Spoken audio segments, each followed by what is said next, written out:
Muy buenos días. Estamos en la presentación de resultados del diagnóstico comunitario de territorios y poblaciones vulnerabilizadas en el marco de la pandemia. Les damos una cordial bienvenida y agradecemos y saludamos a quienes nos siguen por la transmisión en vivo a través del Facebook del programa Kioscos Socioambientales y de la Facultad de Ciencias Sociales.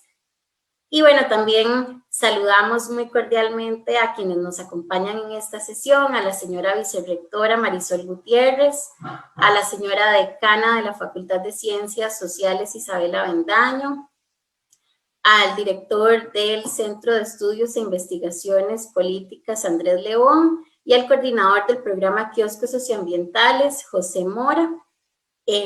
Bueno, para nosotras es un gusto estar acá presentando los resultados de un esfuerzo que inició precisamente el año pasado en el marco de la pandemia y que se propuso con el propósito de conocer las implicaciones comunitarias, familiares, socioproductivas frente al contexto de la emergencia del virus COVID-19 en virtud de visibilizar las diversas situaciones que enfrentan los territorios campesinos, costeros, transfronterizos e indígenas del país, siendo poblaciones vulnerabilizadas que quedan mucho más expuestas a los efectos derivados de esta emergencia sanitaria. Muchas gracias, Dilana. Buenos días a todos y todas. Bienvenidos a este espacio.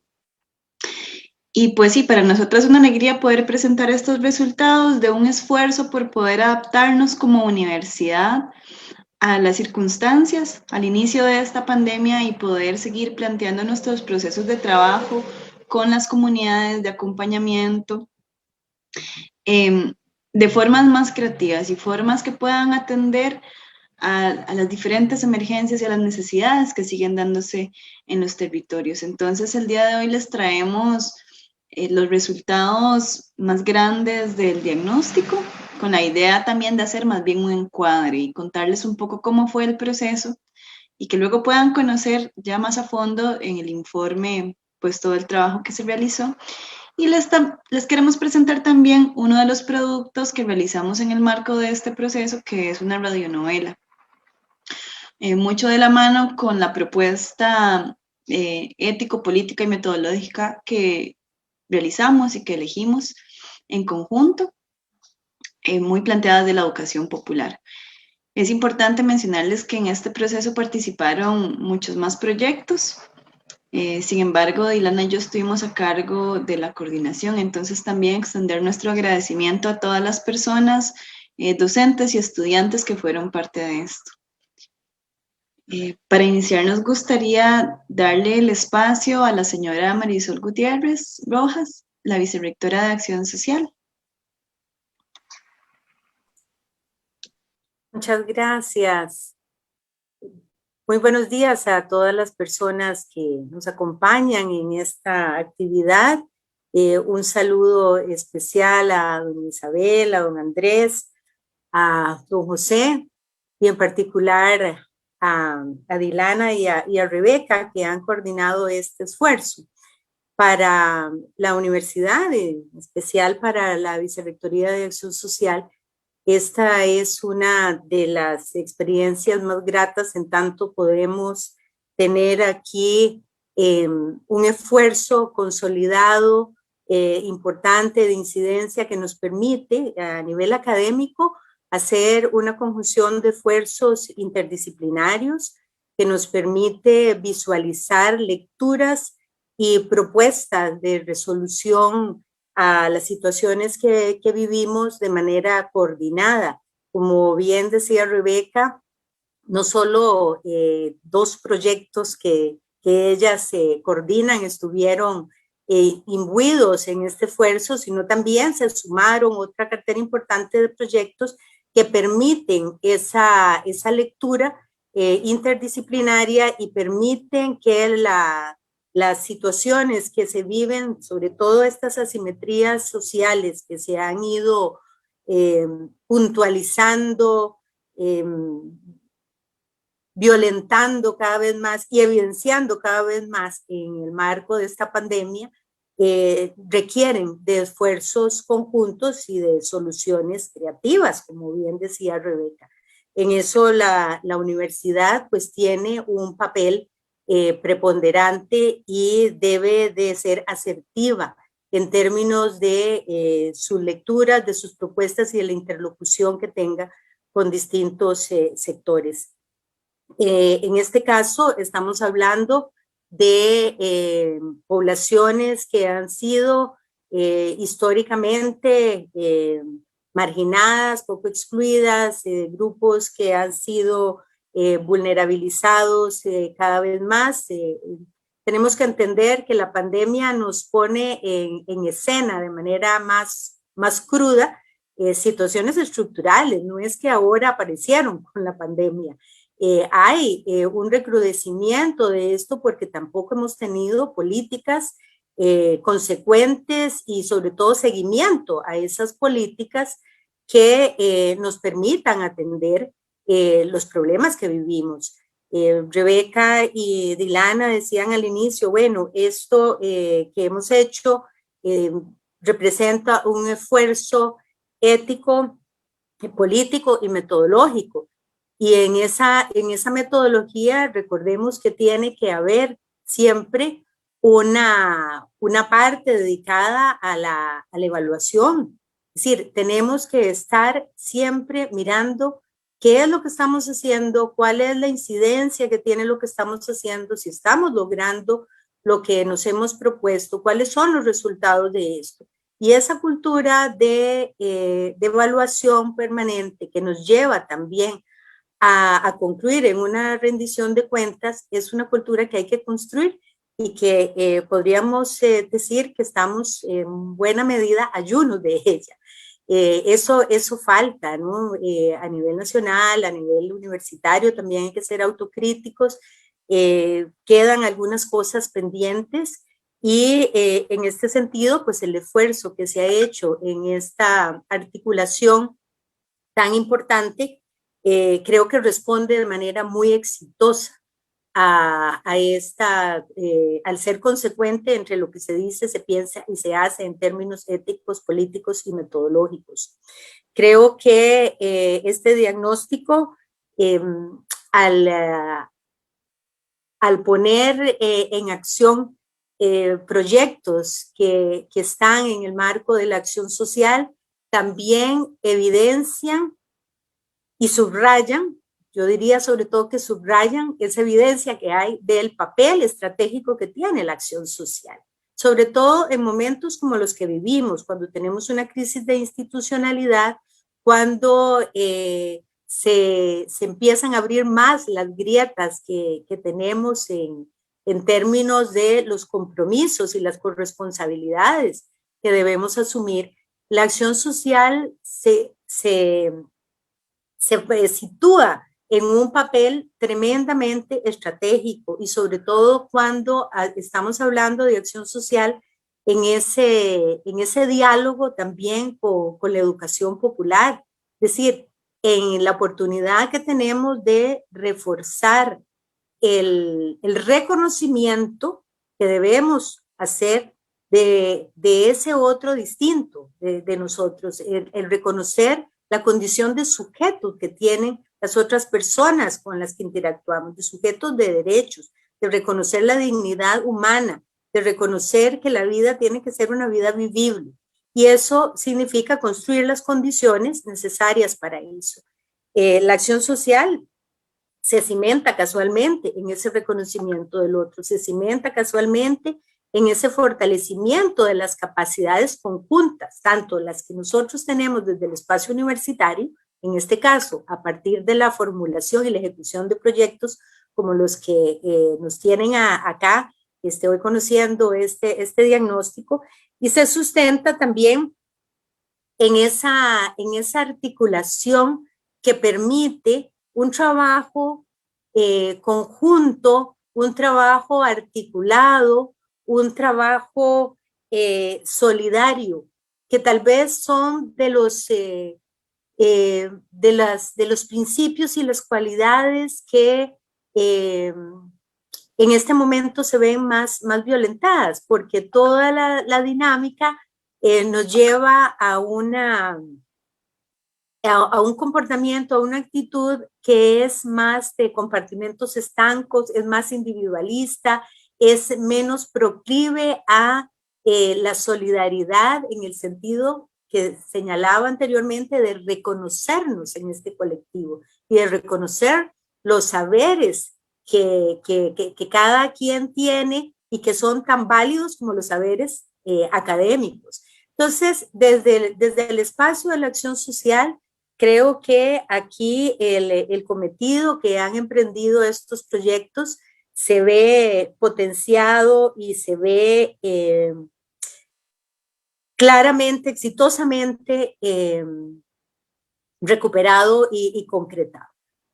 Decían, ya para finalizar, decían las compañeras que debemos ser creativos. Quiero reiterar esto también en términos de la apelación que se debe hacer en este sentido a los distintos actores sociales y a las responsabilidades que deben tener otros sectores. Por ejemplo, pienso en cuál es, a partir sobre todo de una de las preguntas que ellas se formulan, de cuál es la importancia, el alcance de estos procesos, ¿verdad? Y cómo otros actores intervienen. Entonces yo decía, bueno, ¿dónde está la respuesta creativa y asertiva, por ejemplo, de las municipalidades, de los gobiernos locales, ¿no? De las personas que conforman la Asamblea Legislativa? ¿Dónde están todas las personas que representan, ¿no? A estos territorios, a estas poblaciones,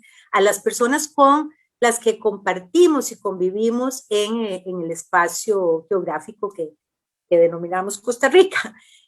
Creo que hay que hacer una apelación vehemente, ¿no? Si se quiere, un cuestionamiento, ¿no? A esa gestión del poder, ¿verdad? Que está instalada en estos espacios. Creo que también un gran acierto de todo esto es el poder mirar en un marco amplio, no solo pues esto que estamos viviendo en el escenario de la pandemia, sino, como decía, los problemas estructurales que se arrastran de tiempo atrás y que ahora se han agudizado, que no sabemos realmente, por eso hay que ser creativos, cómo vamos a poder afrontar lo que sigue. Estamos hablando de poblaciones desfavorecidas, y pienso yo en la niñez y en las personas jóvenes que ahora han visto violentado su derecho a la educación, que tenemos ahora las personas que han llegado a la vida universitaria, han podido sortear también muchos obstáculos, pero sabemos que es una población que ha sido violentada en su derecho y que tiene no solo vacíos en términos de lo que corresponde, por ejemplo, a hábitos, habilidades, a facultades que se desarrollan en el marco de los procesos educativos, sino que también tienen un gran vacío en contención emocional y afectiva, no solo en la ausencia de la satisfacción de otras cosas que las puede proveer una condición económica que sustente, digamos, lo básico, pero también hay otras áreas de la fe humana que tienen que ver con la emocionalidad, con la afectividad, que también están presentes en esta reflexión y que hay que mirar cómo se van a atender en los tiempos que siguen. Creo entonces que esta es una experiencia tremendamente exitosa, que nos da pautas de lectura para lo que tenemos que enfrentar, y que nos abre la oportunidad de dialogar y de mirarnos en los otros y en las otras. Muchísimas gracias y felicitaciones por este trabajo. Muchas gracias, doña Marisol, por sus palabras. Y bueno, efectivamente, desde ese espíritu de poder mostrar lo que pasa desde las comunidades a partir de la propia experiencia y de los sentires de las personas, conectando siempre con los procesos más estructurales que vienen haciendo de estas comunidades espacios vulnerables, es que armamos el diagnóstico y que les vamos a presentar ahorita. Entonces, sin más preámbulo, algunos de los datos más relevantes.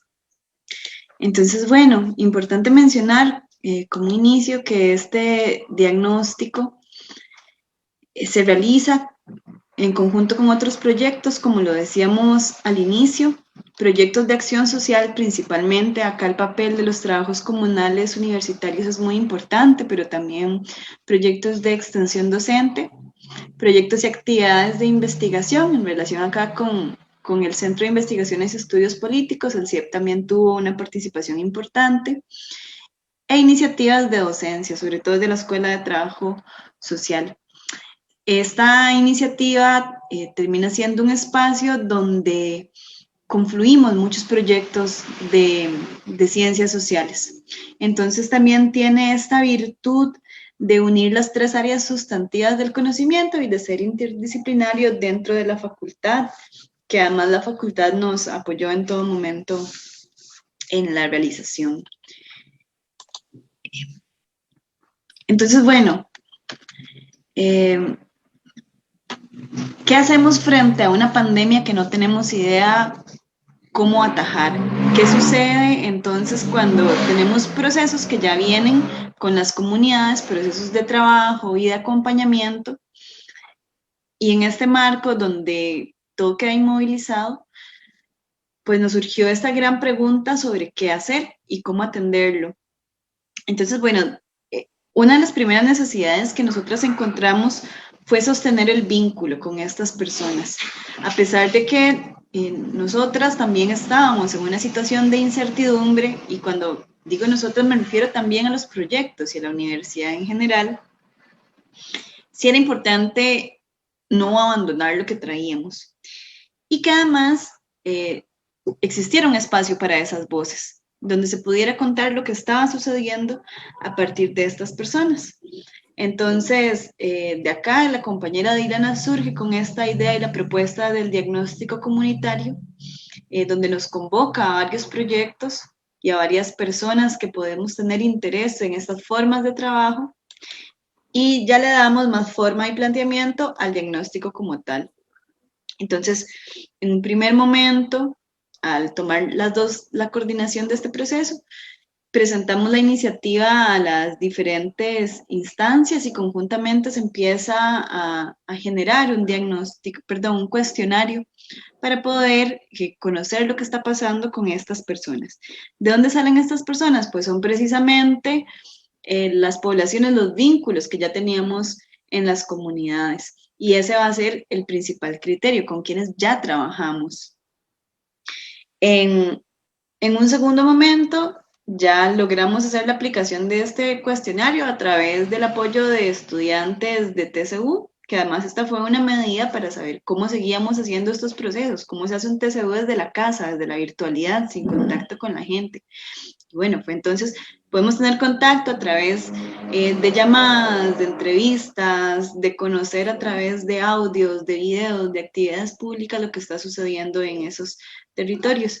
Y al mismo tiempo favorecemos al estudiantado, que también necesita seguir con sus procesos académicos.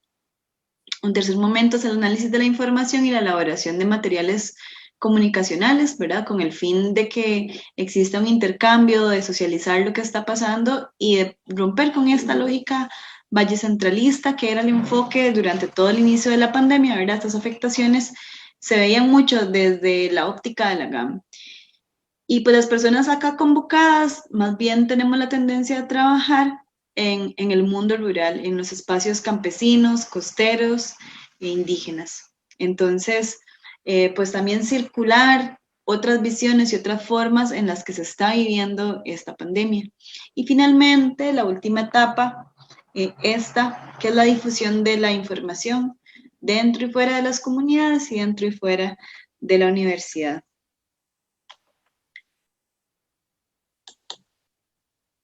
Entonces, bueno, en ese marco, junto con los otros proyectos, buscamos cómo responder oportunamente desde la universidad, cómo poder adaptarnos, como les decía, y cómo poder buscar alternativas que se construyan desde lo colectivo, desde lo interdisciplinario y desde la participación de las personas. Entonces, en ese marco se realizaron varias actividades públicas sobre diferentes temáticas.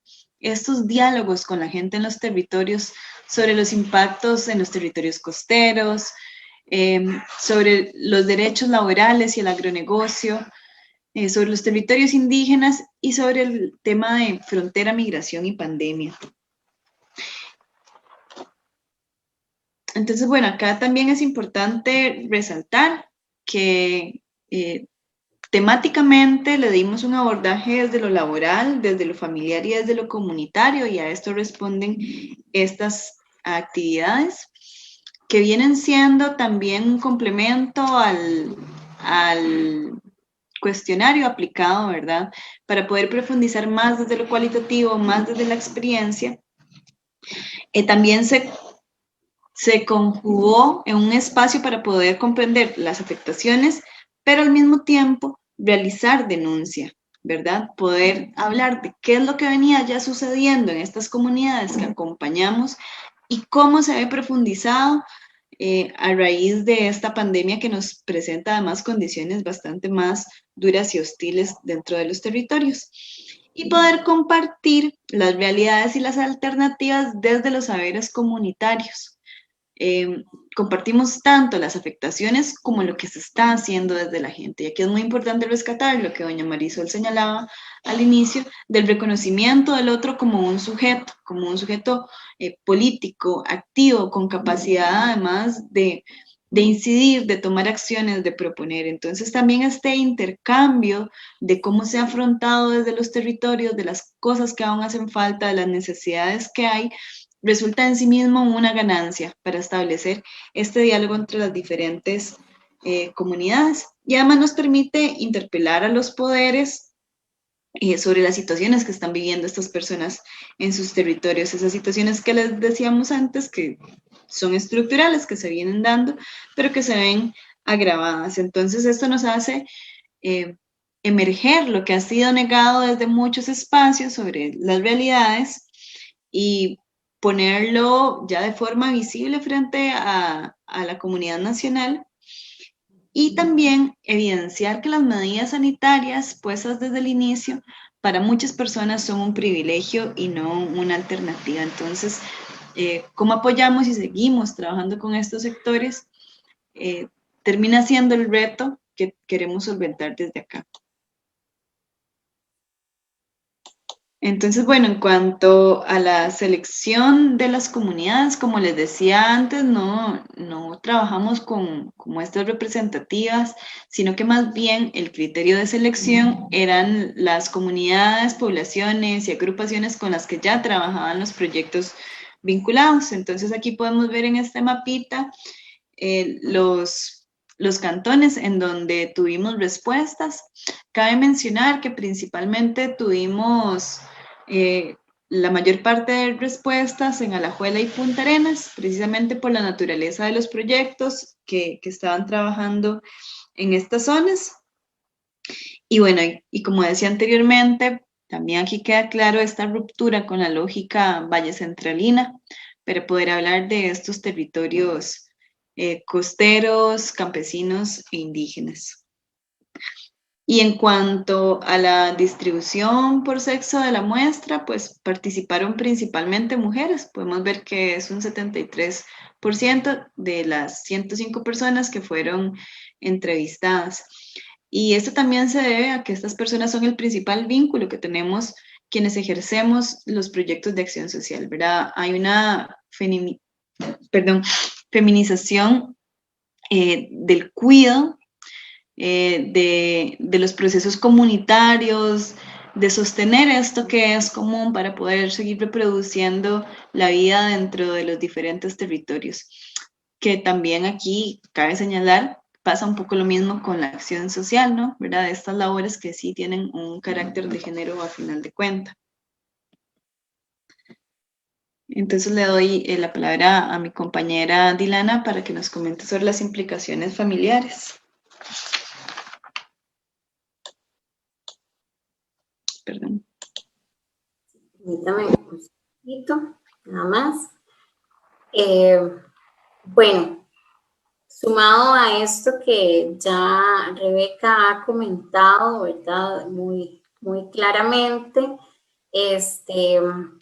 quisimos recuperar algunas de las implicaciones familiares. Sabemos que no necesariamente se puede recuperar, ¿verdad? Todo lo que está pasando, lo que se ha ido transformando a nivel de los territorios y de las familias, el avance de la pandemia, ¿verdad? Y todos estos asaltos diarios que nos da. Y bueno, en términos epidemiológicos se ha identificado a la familia con un nuevo concepto que es el de la burbuja, ¿verdad? Referente precisamente a ese espacio vincular primario en el que se debe guardar el confinamiento. Y si bien las situaciones de los hogares del país han cambiado, también es cierto que no todos los hogares han vivido y padecido esta pandemia de la misma forma, ¿verdad? Pues en medio de un desmantelamiento del Estado, la COVID-19 agudiza la realidad social y visibiliza las grandes desigualdades, ¿verdad? Entonces, bueno, en un primer momento se logra identificar a partir de las personas consultadas que la mayoría de las familias tienen uno o más miembros con factores de riesgo, ¿verdad? Lo cual pues vulnerabiliza aún más la situación de cada hogar, ¿verdad? Y podemos pasar a la próxima, Rebe. Uno de los factores que están más presentes es la presencia de adultos mayores en los hogares, ¿verdad? El segundo factor de riesgo identificado es la hipertensión y un tercer factor de riesgo es la diabetes, ¿verdad? Entonces, a pesar de esta diferenciación de patologías o condiciones de salud, se identifica que en la mayoría de los hogares pues se encuentra en una situación que implica doblegar los cuidados, pero también queda expresa, digamos, esa vulnerabilidad en caso de contagio, ¿verdad?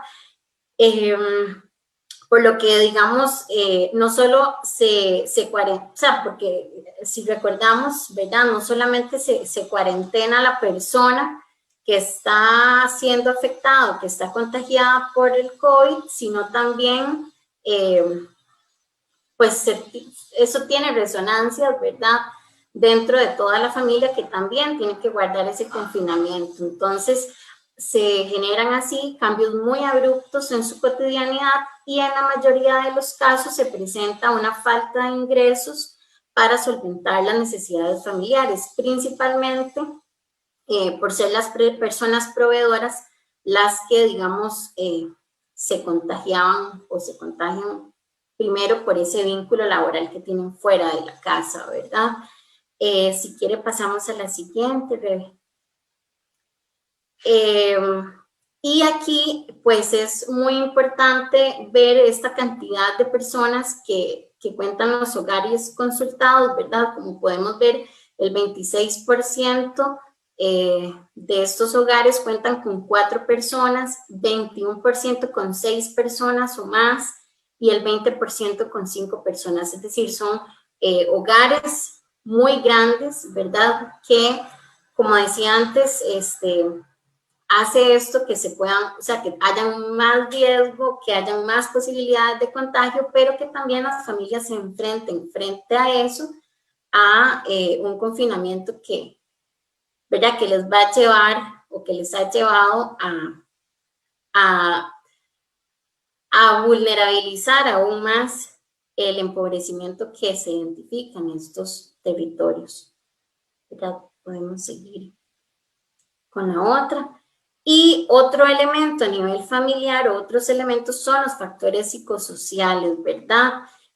A nivel social, pues las medidas adoptadas para conducir, o más bien pueden conducir a trastornos psicológicos y psiquiátricos, como el estrés postraumático, la confusión, la frustración, la depresión, ¿verdad? La ansiedad, el pánico, el dolor también, el duelo en el caso de las pérdidas y otros problemas, ¿verdad? Que son parte también de estos factores de riesgo.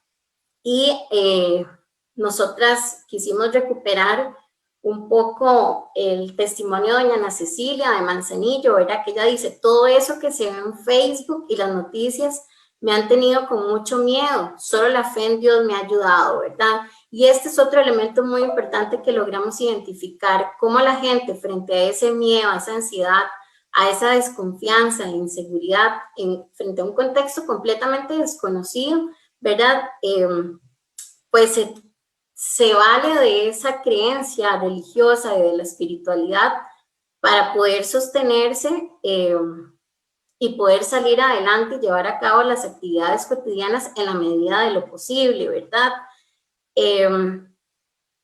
Y bueno, creo que esto se ha mantenido a través del seguimiento que damos, ¿verdad? Con nuestros proyectos siguen estando presentes estos factores psicosociales, a pesar de que las familias, digamos, ya algunos están vacunados o incluso ya pasaron por tema de contagio, pero esa incertidumbre que genera no saber qué va a pasar, ¿verdad? O por ejemplo ahora con esta nueva, con la Delta, ¿verdad?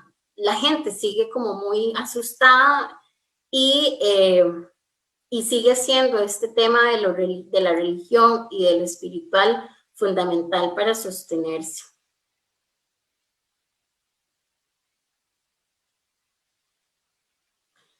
Con respecto a las implicaciones laborales, ¿verdad?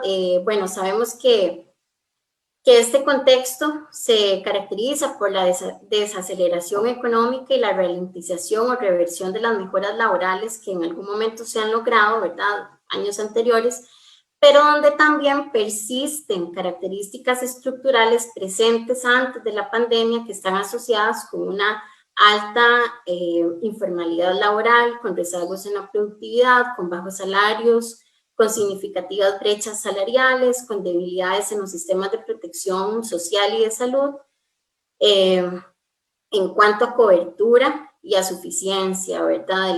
De las prestaciones. La pandemia ha agudizado definitivamente una condición histórica de las poblaciones con las que se trabajó este diagnóstico, que dependen principalmente de actividades primarias como la pesca, la agricultura y otras, por ejemplo, con turismo local, ¿verdad? Que son actividades que se han visto fuertemente afectadas, principalmente al inicio de la pandemia y que siguen sin recuperarse aún, ¿verdad? Con las nuevas medidas adoptadas de reactivación y de reapertura.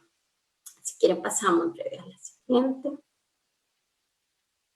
Bueno, y como pueden ver en ese gráfico, ¿verdad? El 78% de las personas consultadas indican que tuvieron afectación laboral. Entiéndase esto como pérdida total o pérdida parcial, ¿verdad? Del trabajo. Y aquí volvemos a recuperar un testimonio, ¿verdad? De un compañero de Miguel, de la comunidad del Triunfo en los Chiles, un asentamiento campesino. Y Miguel cuenta, ¿verdad?, cómo se ha vuelto con la pandemia difícil colocar, incluso a través de los intermediarios, los productos que se producen, ¿verdad? Y que, bueno, si bien esos productos uno puede pensar, bueno, pero ahí tiene la comida, entonces hay otras necesidades que no se pueden solventar de esa forma y que se necesitan ingresos para poder acceder a ellas, ¿verdad? Por ejemplo, el pago de la luz, pero también otras cosas como el jabón, el azúcar, la leche, el aceite, ¿verdad? Entonces, bueno, hay otras necesidades que no se logran cubrir y que, si quiere, pasamos a la siguiente. Y que, por ejemplo, si bien las familias en ese momento pudieron, o sea, solicitaron en su mayoría el bono y en esa misma mayoría lo recibieron, lo cierto es que el monto no alcanzaba para sostener familias que ya vimos eran de hasta 6 o más personas, ¿verdad? Entonces, bueno, se nota, ¿verdad? Una vulnerabilidad mucho más fuerte en este sentido, porque entonces queda al descubierto que también estos territorios que están siendo violentados por una lógica extractivista, por ejemplo, con el monocultivo de la piña, ¿verdad? Con la agroindustria en general, han empezado a habilitarse y esas economías un poco más locales estaban un poco más debilitadas y toman por sorpresa a estas personas que no tienen otro acceso más que esa misma lógica ahí, ¿verdad? Y con respecto a esto del bono proteger, sí queríamos enfatizar que las personas migrantes y en condición de refugio fueron las menos beneficiadas en la recepción, ¿verdad? Entonces también ahí estamos hablando de un tema de discriminación muy fuerte que fue señalada por las personas consultadas, principalmente, por ejemplo, las que respondieron que no se les dio bono fue por ese factor. Pasamos al siguiente. Aquí quisiéramos profundizar un poco con el tema del sector campesino, puesto que fue el sector, ¿verdad?, con mayor participación en el diagnóstico, teniendo en consideración que el 70% de la canasta básica alimentaria es producida por el sector agrícola, aunque no necesariamente ellos están a lo largo de toda la cadena de valor, ¿verdad?, sino que están los intermediarios que llegan y cortan ese proceso y después de ahí pues se dispara hacia otros lugares, siendo el sector campesino pues muy perjudicado con los precios a los que debe vender el producto, ¿verdad? En este sentido y frente a lo que les contaba antes, surgen distintas iniciativas que promueven el comercio local, es decir, volver a las raíces, ¿verdad? Decía alguien cuando le consultábamos, pero que no se logra de la noche a la mañana, no está el tiempo para hacer todas las siembras ni todas las condiciones para asumirlo de una vez, ¿verdad? Pero sí se ha identificado y se ha reconocido la importancia de la producción diversificada y la local, ¿verdad? Donde se han ido disminuyendo pues esos espacios de intercambio y de venta que a la vez genera una disminución de oportunidades, ¿verdad? Una disminución de ingresos familiares y distintos tipos de violencias contra los territorios. Y aquí, bueno, quisiéramos presentarles un videíto corto para conocer a grandes rasgos lo que pasa más bien en el territorio costero y específicamente en las islas. Entonces, permítanme un segundo y ya les comparto. Hola, mi nombre es Megan Bryce.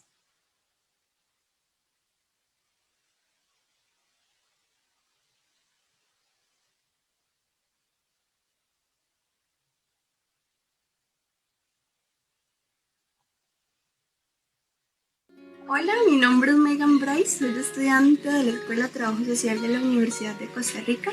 Soy vecina de la isla de Chira y desde acá la crisis del COVID ha afectado principalmente al sector pesquero. Anteriormente, este sector se había visto afectado por la pesca de arrastre. En este sentido, la pesca artesanal es la principal fuente de empleo de la isla y los trabajadores pesqueros tienen que elaborar la misma cantidad de horas con el mismo esfuerzo, pero su remuneración es menor. Y esto también afecta a los comerciantes de la isla, que hay diversas pulperías, abastecedores y el sector transporte, que al disminuir los salarios de la población, esto también repercute al comercio. También el sector transporte, que es uno muy importante, también disminuyó por la caída del turismo, que no pueden entrar personas a la isla a recrearse, y también se han disminuido los transportes de entrada y salida para evitar la propagación del virus. Creo que esto es lo más importante que se puede destacar de la isla y hasta el momento no hay ningún caso positivo, pero igual seguimos tomando las medidas de aislamiento social.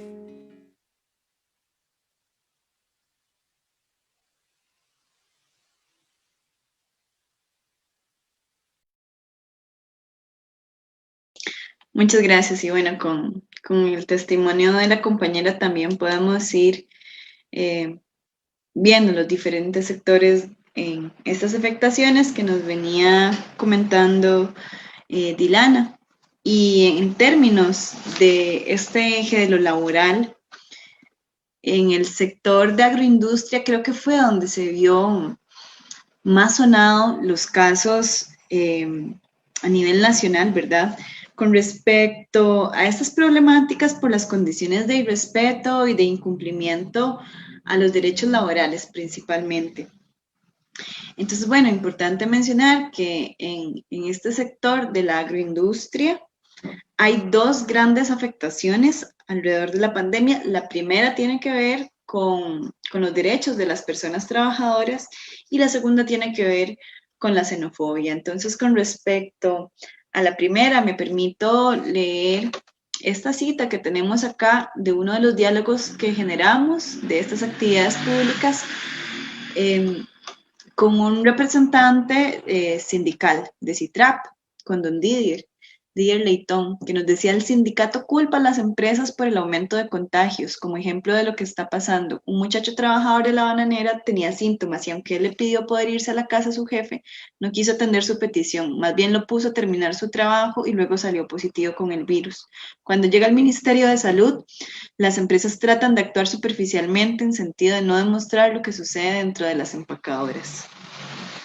Entonces, bueno, desde el trabajo que realizamos, desde la investigación, desde la acción social, se ha señalado numerosas veces cómo dentro de toda la cadena de valor de la producción a nivel agroindustrial hay un constante atropello a los derechos de las personas trabajadoras. Y en este caso, más allá de la flexibilización con los contratos, los salarios por debajo de lo establecido, los contratos cortados también en periodos con prohibiciones de seguir trabajando posteriormente para que no adquieran ciertos derechos. Se le suma la falta de medidas sanitarias, por ejemplo. Entonces, no hay condiciones como el distanciamiento físico, falta de estaciones de lavado de manos, que con agua, con jabón, incluso, ¿verdad? Situaciones como las que nos contaba acá Didier, que tampoco permiten a las personas acceder a los servicios de salud en el momento que es requerido y necesario, para además así también salvaguardar al resto de compañeros y compañeras dentro de las instalaciones. Entonces hay un irrespeto grande a las medidas impuestas por el mismo Ministerio de Salud, a las que se le suman la falta de inspecciones dentro de estos espacios. Nos comentaban también en estos diálogos que se presentaron las denuncias del caso y se llamó a que fueran a hacer una observación dentro de los diferentes sitios, y lo que sucedía era que no había personas disponibles para hacerlas en estos momentos. Y bueno, y de repente cuando hay alguna inspección de rigor, pues no es a profundidad. Entonces también podemos hablar de cierta complicidad que hay desde las instituciones, ya sea por intereses o bien por su inacción o acción ineficiente frente a estas necesidades. Entonces esto genera que dentro de toda la agroindustria haya un aprovechamiento, de estas condiciones de vulnerabilidad que tienen las personas frente además a situaciones de desempleo que son mucho más altas en estos sectores rurales y que les hace también en esta necesidad de sobrevivir, que además está muy vinculada al trabajo del día a día, como ahora lo señalaba Dilana. Son personas que quizá no cuentan con un salario y un ingreso suficiente para poder solventar sus necesidades cotidianas, y es necesario salir a trabajar para poder comer en la semana o comer incluso durante el día y comprar cosas de primera necesidad. Entonces hay una flexibilización acá de las condiciones laborales de estas personas que terminan teniendo que aceptarlas por sus mismas condiciones. Y también aprovecharse de la vulnerabilidad de las personas en condición migratoria. Hablando precisamente de estos actos de discriminación que ahora señalábamos con el bono proteger, ¿verdad? No solo no tienen acceso a estos recursos, sino que también se ven víctimas de todo un sistema que elige a las personas con más necesidades para poder generar más ganancia y más lucro a costa de la explotación de su trabajo. Y además identificamos aquí los vacíos legales relacionados con toda la responsabilidad dentro de esta cadena de valor, porque también mucho de lo que pudimos identificar dentro de las cosas que se le pueden señalar al incumplimiento de la agroindustria, ya sea desde las poblaciones civiles, desde la organización comunitaria o desde las instituciones del Estado, termina en una situación donde se traslada siempre la responsabilidad entre diferentes partes de esta cadena de valor, ¿verdad? Porque acá hay muchos espacios donde se subcontrata a la gente para las empacadoras, para el procesamiento de los productos, para el transporte, etcétera. Entonces, las empresas, por ejemplo, piñeras en este caso, en lugar de tomar esto, siempre hubo un rechazo a los reclamos y recriminaciones al respecto y se situaba en otros lugares de esta cadena, convirtiéndose en un círculo donde nadie asumía con las responsabilidades. Y de hecho, a partir de esto, en conjunto con varios proyectos, realizamos un pronunciamiento público donde evidenciábamos eso, donde además hacíamos un llamado puntual a ciertas acciones desde los poderes del Estado y a la empresa privada también, y donde además señalábamos este aumento de la xenofobia, donde las personas contagiadas, migrantes, justo por esta vulnerabilidad, empezaron a ser señaladas por la prensa, por un manejo absolutamente irresponsable y poco empático de la información, donde se ponía a este otro como el portador del virus, como la persona que iba a enfermar al resto de trabajadores y trabajadoras, y no así en quienes no les proveían las condiciones necesarias para poder ejercer su trabajo.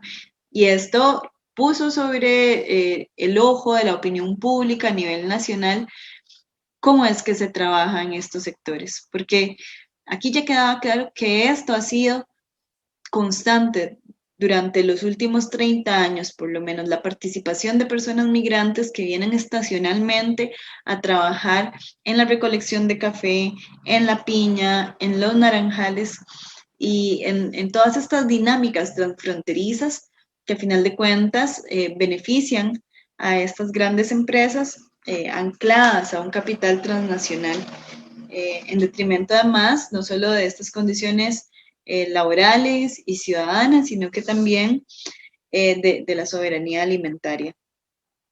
Entonces, bueno, rescatamos 3 puntos importantes con respecto a esta vulnerabilidad frente a los monocultivos, que especialmente la trabajamos en la zona norte y en el Caribe. Y bueno, queremos rescatar el aumento de los contagios y las afectaciones. Estuvo mucho más localizada en las personas que trabajaban en las fincas, ¿verdad? Y en el diagnóstico quedó bastante claro que los productos además que se producen en estas fincas son para la exportación y son principalmente piña, yuca y naranja. Y bueno, que se vieron afectadas por el incumplimiento de las medidas que anteriormente les mencionábamos. Y también con respecto a los responsables, hablar tanto de las empresas con la ausencia de las condiciones, con la flexibilización también de las medidas y de los derechos laborales que se vienen dando a este tiempo, como el papel del Estado, que aquí tenemos que señalar que el Estado ha promovido este modelo de agroexportación en las últimas décadas, y principalmente en la piña sí ha tenido un auge, promoviendo este cultivo a través de exoneraciones de impuestos, de permisos y de una serie de condiciones que han hecho que este sea el modelo imperante dentro de estas zonas. Y además, saltándose las regulaciones, sobre las personas, sobre sus salarios dignos, sobre sus condiciones con respecto a salud, más allá del COVID, ¿verdad? Hemos visto muchas otras afectaciones con respecto a la salud de las personas trabajadoras y a las cuotas de seguridad social, así como los seguros por riesgos laborales. Y esto se ve alrededor de toda la cadena de valor, que precisamente en este proceso de subcontratación se pierden las garantías laborales de estas personas y además falta regulación frente a otros problemas ambientales como la fumigación excesiva, la fumigación en zonas habitadas, por ejemplo, alrededor de escuelas, EVAIS que quedan rodeadas de plantaciones, contaminación de agua, deforestación, también siembras dentro de territorios de parques nacionales, territorios protegidos, etc. Y aquí el Estado sí lo señalamos con un papel bastante negligente en su papel de regular, inspeccionar y de imponer sanciones y hacer cumplir con ese papel de garante de los derechos de estas personas. Y bueno, sumado a esto que sucede en estos territorios cercanos a los monocultivos, pero también en los campesinos y en los costeros, es importante resaltar el papel que han tenido las mujeres, que bueno, como veíamos al inicio, fueron las mayores participantes dentro del diagnóstico y también entonces aquí nos hablan de las afectaciones diferentes que han tenido al ser personas sin empleo remunerado formalmente. Entonces, bueno, hay un 62% de estas mujeres no tenían empleo al momento del estudio y eso las pone en una situación de mayor vulnerabilidad al tener además a cargo estas labores de cuidado del hogar, de sostener a los niños y las niñas que ya no iban a la escuela, que al principio no estaban abiertos los comedores escolares, entonces, para suplir la alimentación, el cuidado de las personas del hogar, también el resto de las familias que trabajan alrededor de estas plantaciones, de los monocultivos, perdiendo sus opciones de trabajo. Entonces hay aquí una recarga que nos lleva a hablar de la doble o la triple jornada de las mujeres, ¿verdad? El trabajo doméstico, luego el cuidado adicional a los niños y niñas con las labores académicas y otras formas de trabajo fuera del hogar que se necesitan para poder seguir trabajando y generando pues los insumos necesarios para poder mantener a sus familias. Entonces, creo que este es un tema que identificamos como una deuda y una necesidad de seguir atendiendo desde la acción social, desde los proyectos de una manera diferenciada, porque es algo que venimos hablando desde diferentes proyectos, el papel que tienen las mujeres en el cuidado de los territorios, en el cuidado de lo comunitario, en las dinámicas de lo colectivo, y creo que es importante que como institución conversemos sobre qué hacer con respecto a esto y cómo darle un tratamiento diferenciado.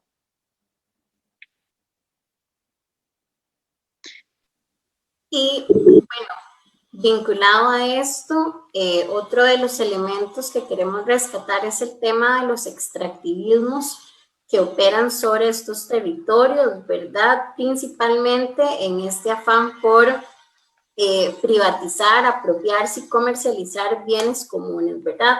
Entendiendo los bienes comunes de la naturaleza como aquellos que posibilitan la reproducción de la vida, ¿verdad? La semilla, los ríos, los bosques. Y frente a ello también cómo se posiciona o en qué lugar quedan las organizaciones comunitarias que luchan por la defensa de sus territorios frente a este modelo que ellos y ellas denominan de muerte, ¿verdad? Porque muere el río, muere el bosque y con ello mueren también muchísimas actividades culturales, ¿verdad? Cotidianas que están vinculadas precisamente a esta relación directa con la naturaleza, ¿verdad? Entonces, bueno, decir que a pesar de la pandemia y a pesar de que todo cerró, ¿verdad? En algún momento cuando estábamos como en el pico más terrible, los extractivismos continuaron, ¿verdad? No solo las piñeras o las bananeras o las empacadoras de tubérculos, sino también se mantuvo la minería no metálica, ¿verdad? Que es la extracción de piedra y arena de los ríos.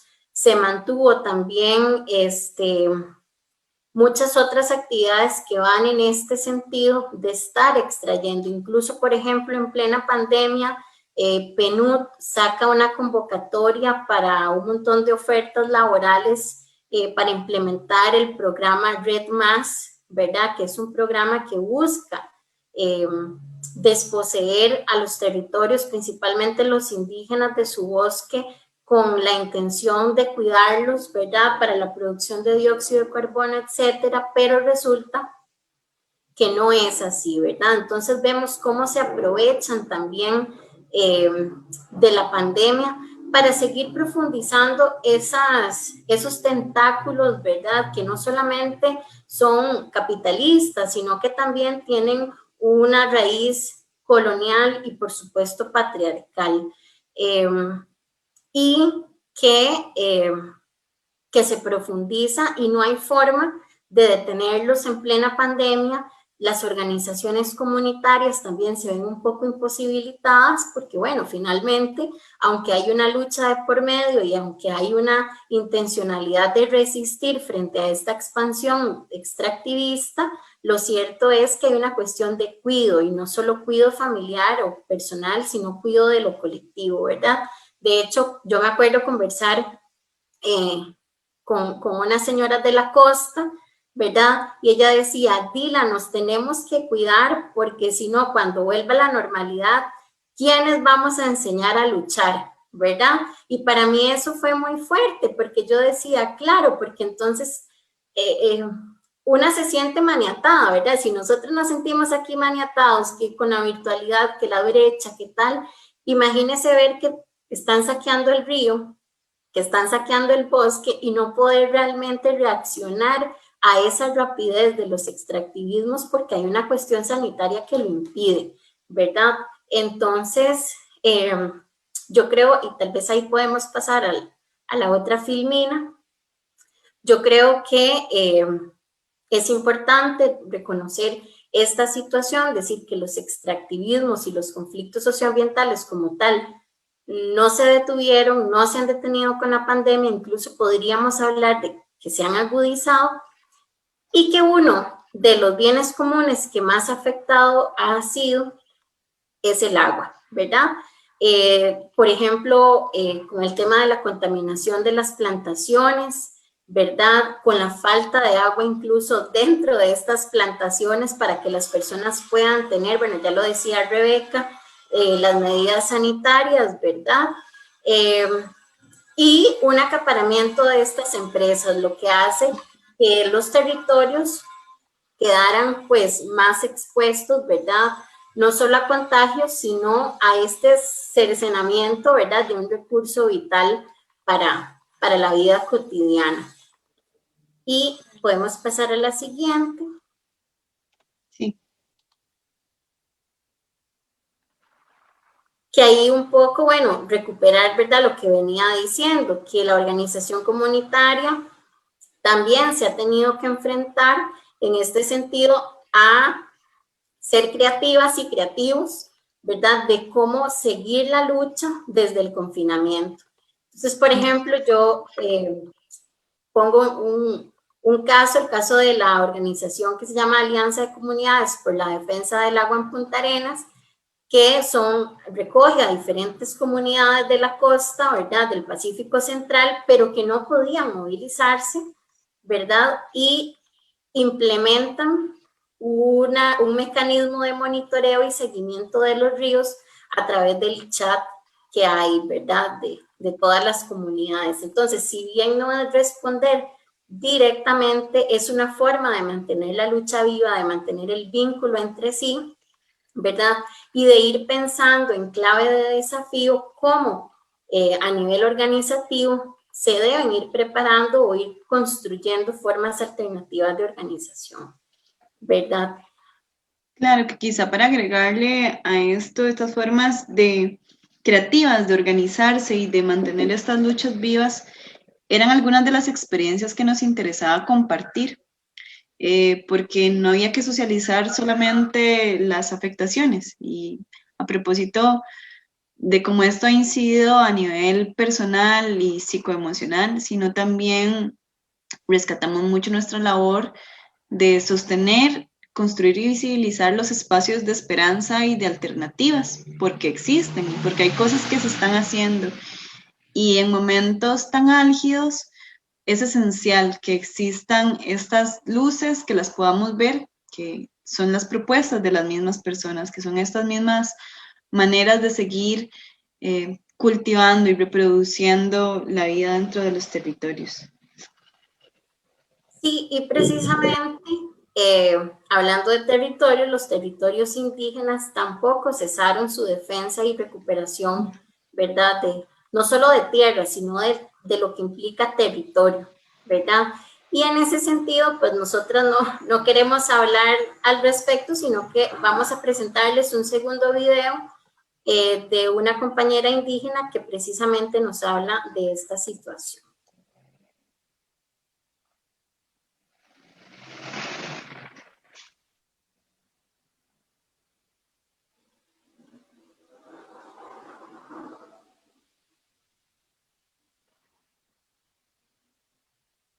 Hola, mi nombre es Adriana Fernández, soy vecina del territorio indígena Chinaquichá, también soy parte de la recuperación Sequeiru Casca. Les voy a estar hablando un poco sobre el proceso de recuperación y también cómo se ha vivido en este momento lo de los casos positivos de la COVID en la comunidad. Este año ha sido un año con mucha dificultad, porque se vino el 7 de marzo el ataque directo a las recuperaciones.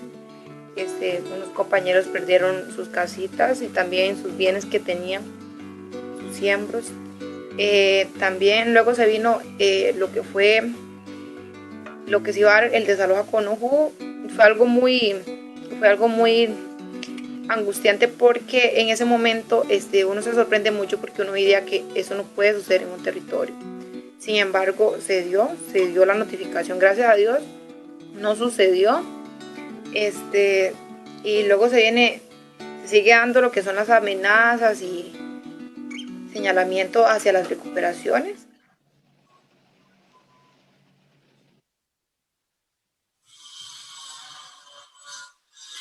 Bueno, ahí como podían escuchar a Adriana, en plena pandemia también no solamente se dan estas recuperaciones, sino que se agudizan las violencias, ¿verdad?, por parte de grupos no indígenas, y lo pudimos también como identificar en el diagnóstico, ¿verdad?, hay un señalamiento ¿verdad?, muy fuerte hacia el papel que ha cumplido también el Estado en este sentido, ¿verdad?, de tener incluso un viceministro de diálogo, ¿verdad?, de mantener un discurso de seguridad, de protección a todas las personas, ¿verdad?, de derechos humanos, y en plena pandemia se dan ataques, ¿verdad?, y no de una o dos personas, sino de grupos organizados de no indígenas, ¿verdad?, y que incluso eran protegidos por fuerza pública, ¿verdad? Entonces, seguimos viendo estas contradicciones y sobre todo estas violencias estructurales que siguen operando a pesar del contexto que se supone de confinamiento, de cuidado, de distanciamiento, ¿verdad? Pero que aquí no existen, ¿verdad? Entonces, bueno, con respecto a los resultados del diagnóstico, nosotras queríamos presentarles esto. Hay un documento un poco más amplio, ¿verdad?, y con otros datos más exhaustivos que vamos a poner a disposición de las personas, ¿verdad?, en general. Y para ir cerrando, pues nuestra presentación, queremos compartirles unas breves reflexiones que se tejen a la luz de este proceso.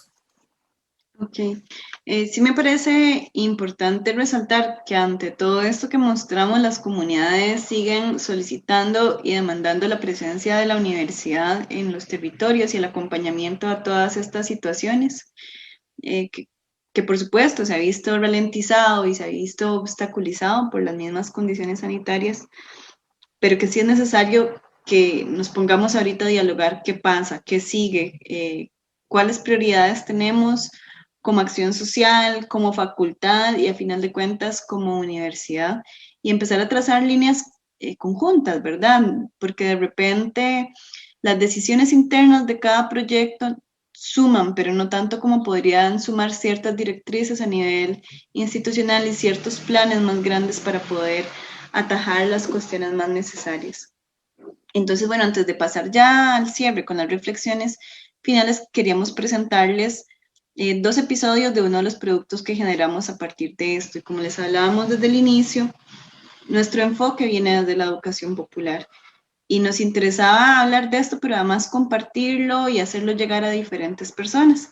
De ahí que uno de los productos que generamos fue una radionovela titulada Frijolar, en la cual tuvimos el apoyo del sistema de radioemisoras de la Universidad de Costa Rica, a quienes les extendemos nuestro mayor agradecimiento durante todo este proceso, que solo fue posible a partir de este gran apoyo que nos dieron. También en la construcción de esta radionovela fue muy importante el apoyo del compañero Fernando Mora Mora, que en paz descanse, a quien le queremos realizar una dedicatoria de esta producción. Realmente su aporte fue sumamente valioso, cumplió con un papel más que de técnico, de coproductor y de maestro en toda la construcción de un producto que para nosotras también era nuevo. Y pues queremos dedicarle a la memoria de Fernando esta radionovela y a sus hijas que están viendo la transmisión también. Esta fue la última producción que Fernando hizo. Acá, de hecho, en uno de los 2 episodios que vamos a presentar lo vamos a poder escuchar. Entonces, bueno, extender nuestra solidaridad a su familia y a sus seres queridos y agradecerle también a todas las personas que nos apoyaron durante esta construcción. Frijolar se hizo a partir de un guión que se construyó y se revisó en conjunto, a partir también del apoyo de estudiantes de trabajo comunal universitario, quienes no tenían mayor experiencia en este tipo de trabajo, y pues se pusieron la camiseta de buscar y explorar nuevas formas de grabar, de aprender sobre locución. O sea, fue un proceso de aprendizaje en muchos sentidos. Y bueno, hay 6 episodios que están subidos en las plataformas de Spotify y de SoundCloud del Centro de Investigaciones y Estudios Políticos. Ahí las pueden encontrar y hoy vamos a escuchar los primeros 2, solo como una pequeña muestra y que ojalá les genere interés para seguir escuchándola.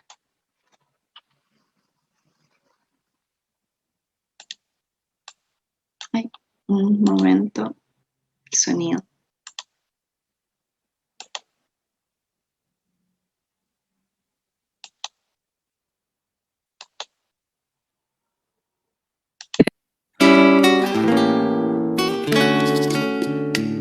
La Universidad de Costa Rica presente en las comunidades les trae la radionovela Frijolar, una producción de investigación y acción social de la Facultad de Ciencias Sociales y radioemisoras de la UCR.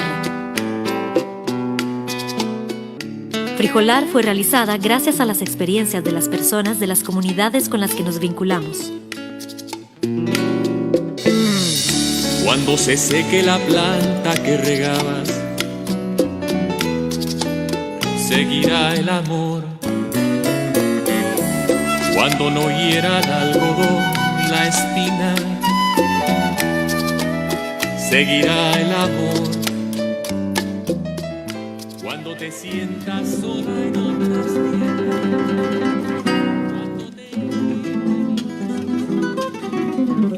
¿Nunca te han puesto a sembrar un frijol en un vasito? A su mamá de seguro sí. Por algo se lo preguntó aquella vez.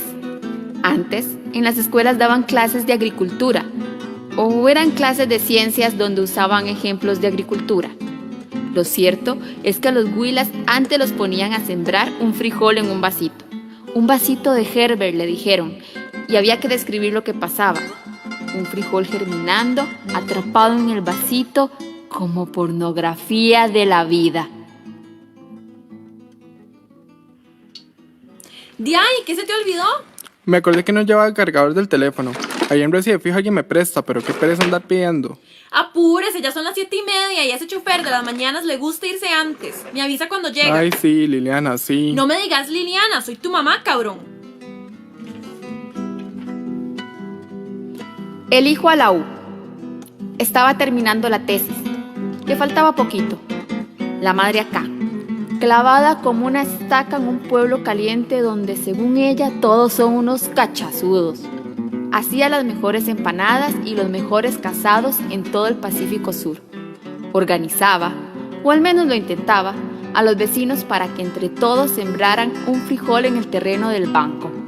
El terreno que le quitaron al señor de Quepos. El terreno que está atrasito de la iglesia. Yo se los he dicho. Les he dicho montones de veces. Uno no sabe lo que se viene. Y ese terreno ahí todo planito, a la par hasta pasa una sequía. ¿Y para qué lo quiere el banco? Ahí es para que entre todos nos pongamos a sembrar frijol. ¿Ha visto que ya nadie quiere sembrar frijol? Solo piña y piña y piña y piña, o palma, palma y palma. Dígamelo a mí. ¿Y para lo que pagan? Bueno, pero no sea llorón. Usted por lo menos tiene trabajo. ¿Y cómo ha seguido? ¿Ya se siente mejor? Más o menos. Yo le he dicho que a veces estoy ahí y me empieza a dar ese sofoque. Esa cosa que hasta que se me va el aire, hasta que me dan unas ganas de salir corriendo. Y veo ese montón de piña por todo lado que no se acaba y me da más ahogo. Y siento que me voy a volver loco. Figúrese que hasta ganas de llorar me han dado. Esos son los nervios. Usted siempre ha padecido de los nervios. Me dijo que desde chiquitito, ¿verdad? Así era un tío abuelo mío. Y siempre andaba un termo con manzanilla. Le hago una manzanillita, eso es muy bueno. Ese tío mío trabajaba en el ferrocarril hace años. Era mecánico. Viera qué inteligente. Aprendió mecánica viendo revistas y viendo a los ingenieros gringos. Se murió viejito. Pobrecito, mi tío. Casi los 90 años llegó. Y caminaba por todo lado para que vea que nada le va a pasar. Sobrepóngase y piense, nada me va a pasar. Uno se sugestiona y se le quita. Yo sé. A veces me dan ganas hasta de hacer una tontera. Vea, Zúñiga, no sea tan majadero. Deje de andar con eso. Tómese la manzanilla que se le va a enfriar. ¿Quiere un pedacito de queque? Y según usted, los del banco le van a estar dando permiso de ponerse un frijolar en ese terreno. Esos son unos tagarotes. Un primo mío de los Chiles me contó que una gente que se metió sin permiso, lo sacaron hasta con la policía. ¿Qué? Se van a dar cuenta, no me joda. Y tampoco es para mí. Yo lo que les he dicho a todos es, pongámonos las pilas y vendemos la cosecha. No será mucho, pero la plata la agarramos para algo de aquí, pintar la iglesia, poner un rótulo bien lindo a la entrada, o para la misma policía. ¡Gol de Saprissa! ¡Uy, papá! Voy a mandar un WhatsApp para vacilar a Kevin. Yo le conté que se hizo liguista, pero solo para llevarme a la contraria.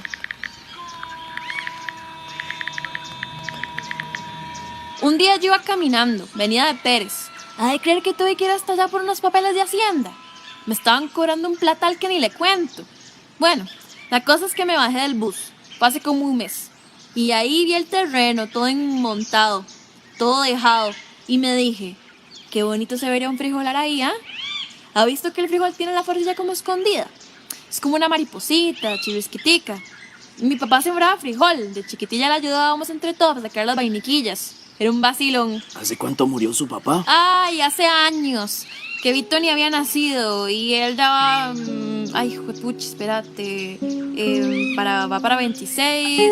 Sí, que Vito va para 26. La calle todavía era de lastre. Y donde estaba hoy la piñera era puro monte, pura montaña. Papá iba a montear ahí. Era una finca grande de un señor Esquivel, de mucha plata de esos. De San José era. A papá le gustaba mucho la cacería y ese señor, el dueño de la finca, lo quería mucho. Siempre venía en un Range Rover y pasaba por papá para que fuera a la cacería. Traían venado y chapescuinco y todo. Luego el señor se murió y los hijos vendieron. Allá en el alto quedó una propiedad más chiquitita. Esa todavía es de un hijo de ese señor. Mucha gente tenía tierra, no todos, claro, pero muchos sí. Grandes fincas que se fueron fragmentando como las generaciones. Hijos con un terreno, nietos con un terrenito y bisnietos que si acaso agarraron un pedacito. Y después, de repente, todos pertenecían a la bananera, o a la piñera, o los de La Palma, o a un doctor de San José. Antes, hasta había tepemechines en el río, y los muchachos se consumían en las pozas. Los tepemechines necesitan agua muy clarita, muy clarita. Ahora nadie se puede bañar. Dizque porque la piñera echa veneno. Un muchacho, de allá por donde los Brenes, uno que toma mucho, un día se cayó a una poza y se le hizo un sarpullido todo feo. Lo atendieron en el EVAIS y le dijeron que era una alergia, los brazos, el pescuezo y hasta la cara. A otro señor que nunca quiso pagarle a la asada porque dizque él tenía el pozo en el patio, se le fregaron los riñones. Empezó con una orinadera y a los 3 meses lo estaban enterrando. Ni tiempo les dio de hacerle diálisis. Veo qué feo eso de la gripe china. ¿Será cierto? Algo vi en la tele. Fue por comerse una sopa de murciélago, dicen. Uy, qué asco. Esta gente sí que come cosas raras. De ahí, y usted diciendo que qué rico comerse un tepezcuintle. ¿Ha visto un tepezcuintle? Es como una rata de monte, pero grandecilla. Y un murciélago es como un ratón, pero con alillas. Pero el tepezcuintle no es tan cochino como el murciélago. La que sí me da asco es la chirenga. Uy, se parece al tepezcuincle, pero nunca tan sabroso. Uy, qué asco. Ya se me volvió la panza por hablar cochinadas. No sea payasa, Liliana. Pero bueno, dicen que sí está fea la cosa y que lleva un montón de muertos. Y no será como aquella de la otra vez, la gripe porcina. Era así que se llamaba, ¿verdad? Agosto del 2009. Zúñiga trabaja como guarda de seguridad en un condominio. Le va bien, por lo menos está asegurado. En las noticias se habla de la gripe porcina. A veces siente nervios, pero no tanto. Cosas pasajeras. Se toma un trago y se le quita. Debe ser por pasar tiempo pensando tonteras. Antes, cuando le hacía la banistería, se distraía más. Lo mismo cuando era chiquillo y le ayudaba a su tata con las vaquillas. Pero ahora, de guarda de seguridad, piensa mucho. Tiene mucho tiempo libre. Pasa sentado. A veces se fuma un cigarro. Pone el radio y silba mucho. Como para no sentirse solo. Carros que entran y que salen. Vecinos que saludan. Vecinos que no saludan. Y a veces se pone a ver las montañas y siente cabanga. Se imagina cruzando esas montañas. Cruzando las quebradas. Cruzando los barriales. Cruzando los barrancos, y se imagina el calorcito, y casi puede oír esos otros pájaros del Pacífico, esos que cantan distinto, y siente más calorcito, y oye los ruidos que antes tenían bobos sabrosísimos, y se imagina los cañales, y los potreros con ganado de engorde, maizoles lindísimos con una pelotota en la espalda, y la playa, y el mar, y el estero. Todo a un brinquito. Sí, era así que se llamaba. Me acuerdo. Despuésito de ese espelote fue que me vine para acá. No, espérese un toque. No, fue después de como para el Mundial de Brasil. Porque fue cuando pasaron una ley y la empresa de seguridad quebró y fue ahí donde me fletaron. Igual me gusta más aquí, con todo y los nervios que me dan. Allá en Heredia no le hacían empanadas como estas, ¿ah? Y ella no le daban fiado. Vagabundo, se la apunto.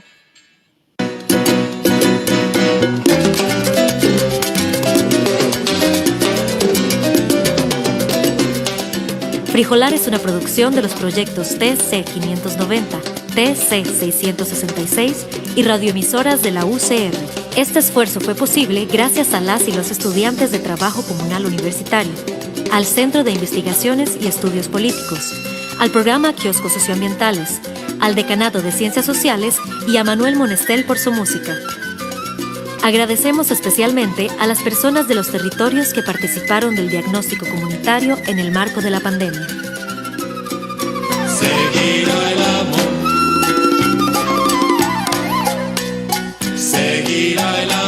seguirá, seguirá, seguirá, seguirá. Seguirá el amor, seguirá dando sombra eternamente. Seguirá el amor, seguirá para siempre. Ese era el primer episodio y ya les presentamos el segundo, que es más corto que este anterior. Segundo.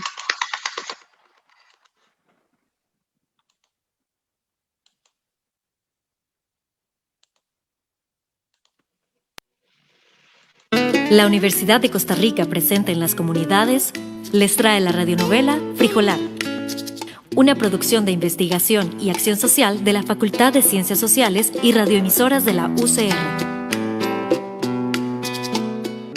Frijolar fue realizada gracias a las experiencias de las personas de las comunidades con las que nos vinculamos. Cuando se seque la planta que regabas, seguirá el amor. Cuando no hiera el algodón la espina, seguirá el amor. Cuando te sientas sola.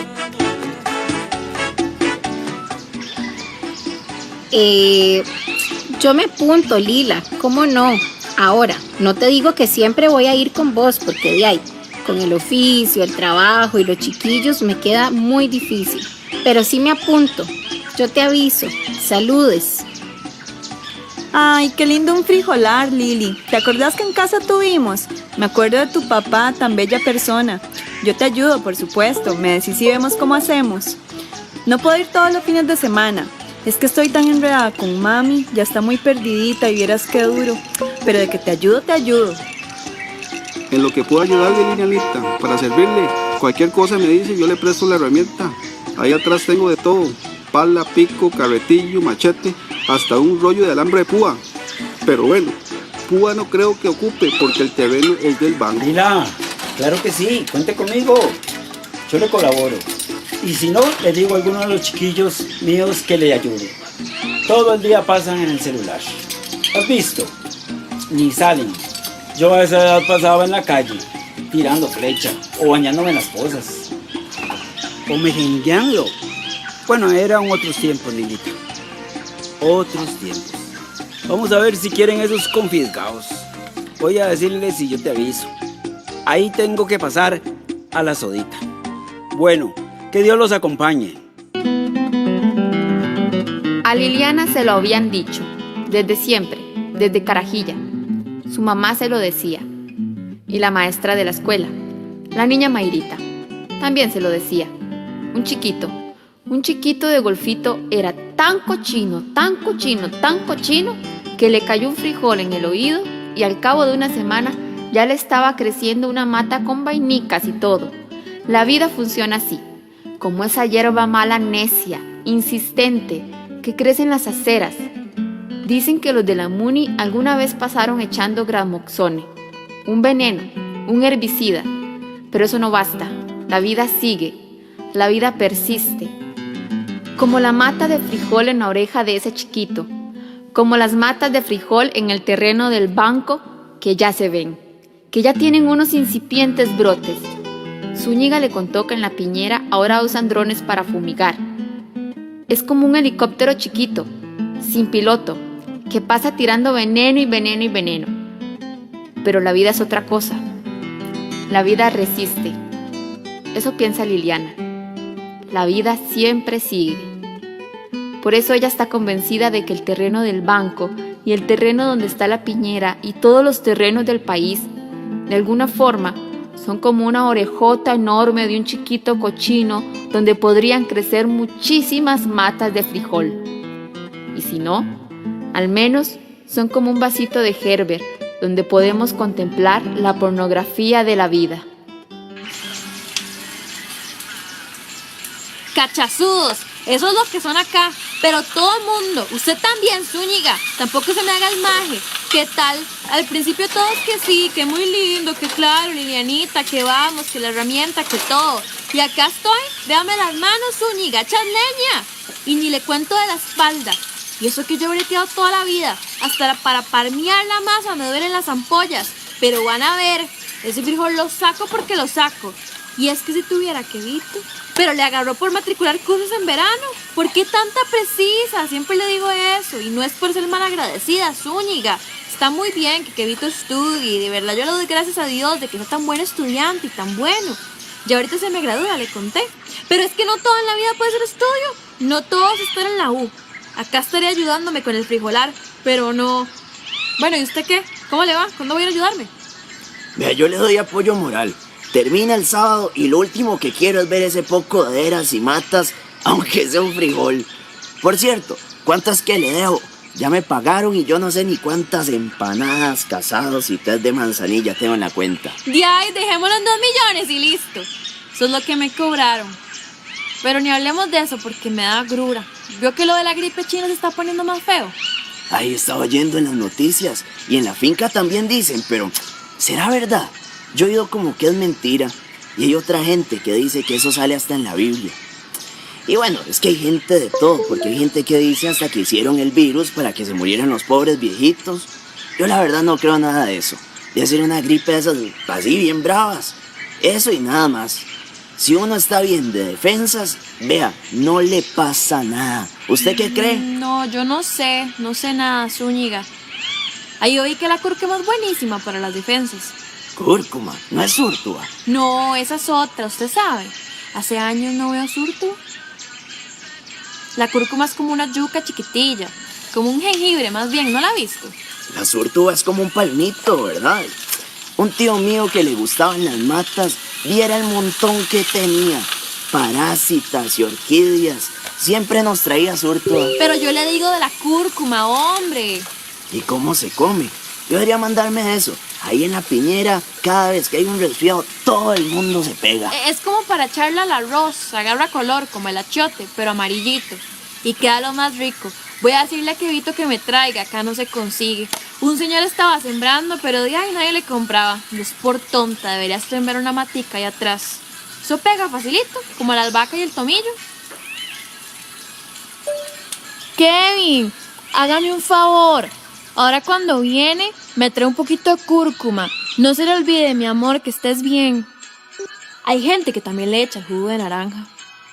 Acaban de salir de queso, le apunto una. Sí, pero con súrtula. ¡Cúrcuma, baboso!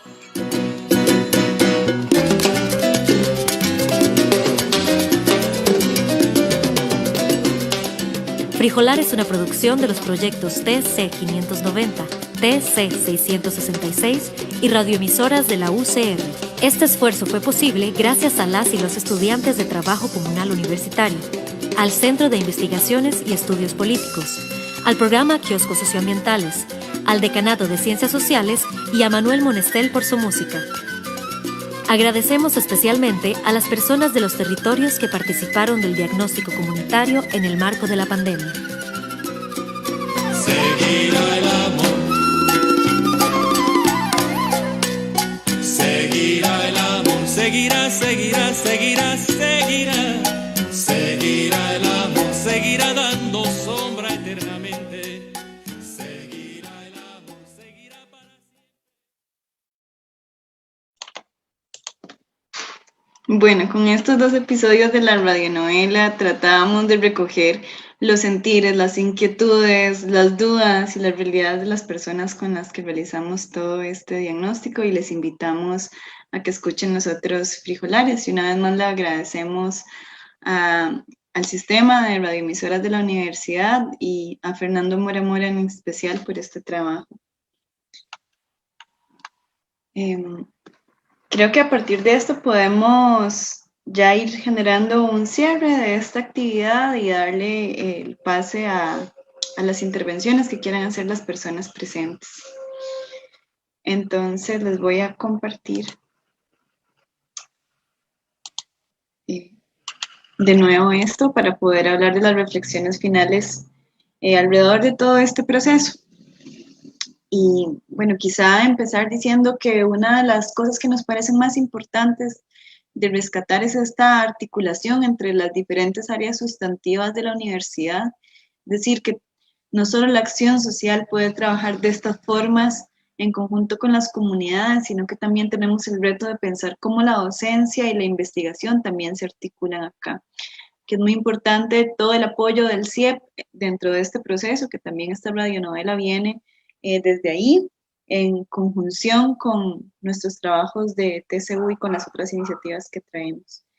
Y asimismo como la visión interdisciplinar, que sin duda le aportó a este diagnóstico desde muchas áreas, desde muchas formas de comprender estas realidades sociales y estas problemáticas, y creo que esa es una de las riquezas que además tiene el trabajo comunal universitario, donde tenemos personas de diferentes áreas, con diferentes formaciones, pero además con muchos saberes. Y esto atiende a nuestra visión dialógica, donde nos interesa poner en valor las diferentes formas de conocer, de entender y de accionar a partir de eso.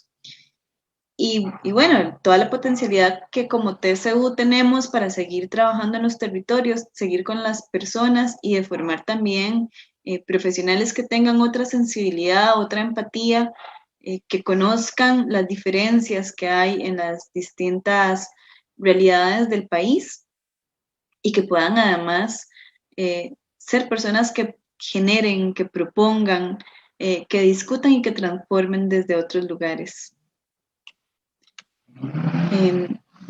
También es importante replantear desde la acción social qué estamos haciendo, cómo estamos atendiendo esto.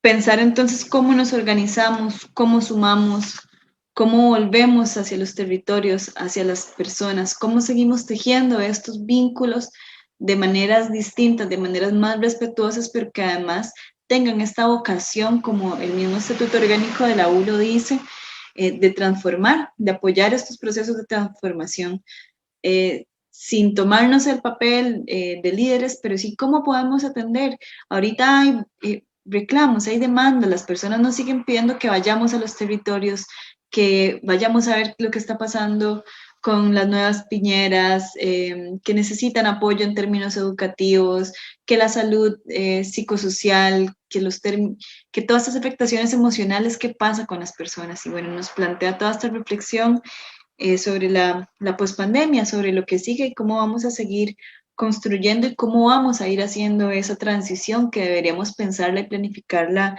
desde ya, ¿verdad? Que no nos agarre como nos agarró la pandemia, que fue todo construir sobre la marcha, y a pesar de que fue construir sobre la marcha, muchas cosas salieron bien y eso hay que ponerlo en valor, pero estamos en un buen tiempo para poder hacer un proceso de transición más reflexivo, más de acuerdo con la necesidad de las personas, desde ese acompañamiento y desde lo participativo, y seguir visibilizando estas estrategias de solidaridad, de esperanza, de sobrevivencia, ¿verdad? Que sigan creciendo a propósito de la metáfora de este frijolar, que sigan reproduciendo la vida y nada. Quizás si Tilana quisiera agregar algo a estas reflexiones, darle la palabra a Sergio, perdón, a José Mora. Bueno, yo quisiera referirme como a dos temas. En primer lugar, agradecer profundamente, ¿verdad?, a las y los estudiantes, algunas que ya se fueron, otros que siguen, ¿verdad?, en los proyectos, terminando sus 300 horas, porque definitivamente, a pesar de los retos que hemos enfrentado, ¿verdad?, de las dificultades también, porque es importante decir que no todas ni todos los estudiantes cuentan con las condiciones para virtualizar, ¿verdad?, su proceso de formación, y a pesar de que se matricularon en proyectos donde se decía que iban a haber giras, ¿verdad?, y que este iba a ser el fuerte y que iban a tener cierto contacto con estas comunidades, con los territorios y sus conflictividades, han estado ahí, ¿verdad? Como decía Rebe antes, se han puesto la camiseta y han aportado desde sus conocimientos, con su tiempo, ¿verdad? Desde sus disposiciones, a pesar incluso de que muchos y muchas de ellos han tenido pérdidas sentidas, ¿verdad?, durante el proceso, que también se han visto contagiadas, contagiados, etcétera, ¿verdad? Todo lo que ya sabemos que ha implicado humanamente este contexto pandémico, ¿verdad? Han estado ahí y han estado ahí haciendo el trabajo, y no solamente el trabajo que nosotras, ¿verdad?, coordinamos, sino también proponiendo a ellos y ellas desde una visión de ser parte también de esos territorios vulnerabilizados y empobrecidos, cómo se puede desde la acción social, ¿verdad?, trabajar con los territorios y con las poblaciones que los habitan, que los construyen, ¿verdad?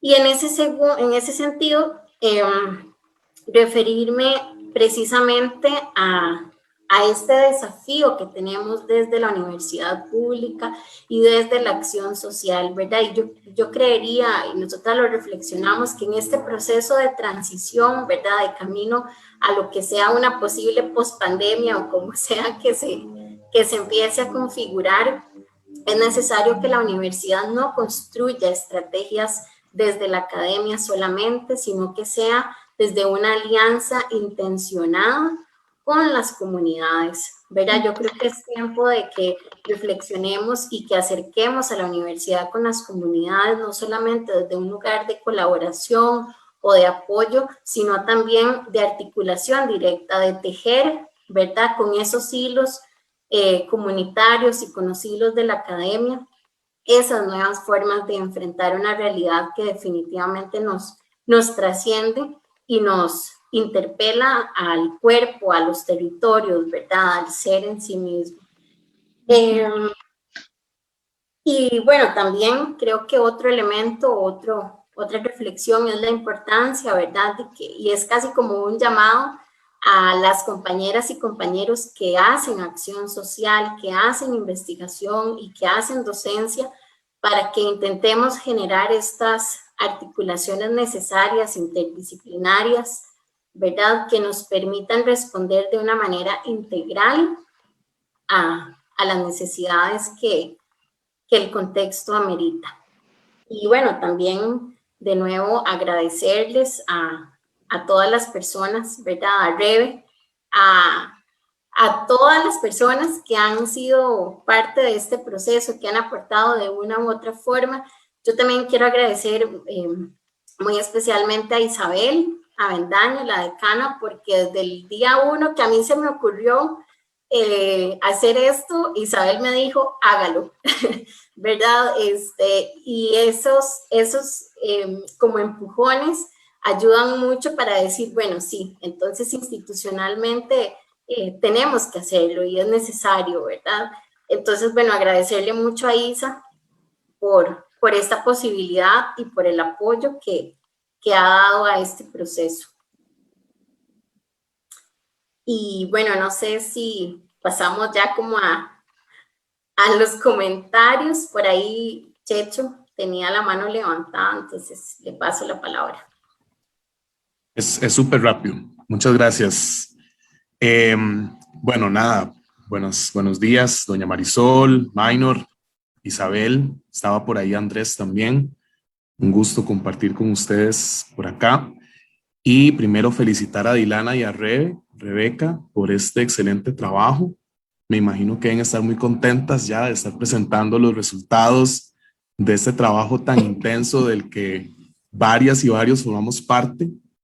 Yo recuerdo también cuando Dilana comenzó con esto, que por lo menos desde kioscos, desde el equipo de los distintos proyectos de kioscos, lo vimos con mucho entusiasmo y la tratamos de apoyar en lo que se pudo.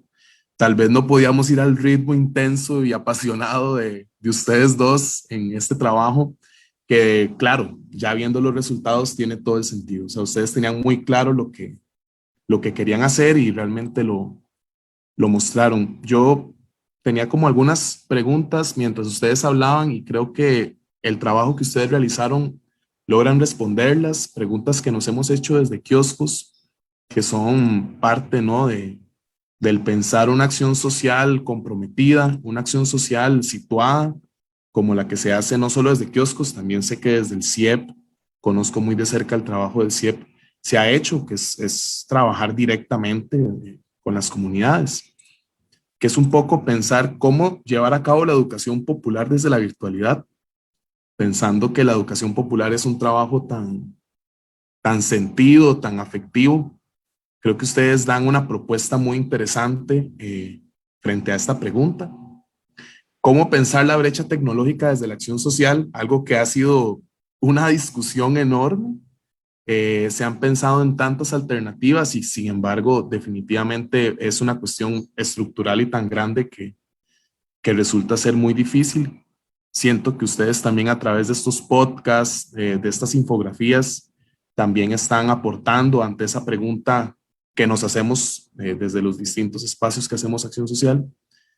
¿Qué está sucediendo en la ruralidad costarricense en este contexto de pandemia? Ustedes lo responden excelente, me parece que dan insumos para la investigación, para la docencia y para la acción social. O sea, plantean preguntas de investigación que esperaría yo que ojalá se apunten chicas y chicos a hacer sus tesis ante esto que está saliendo.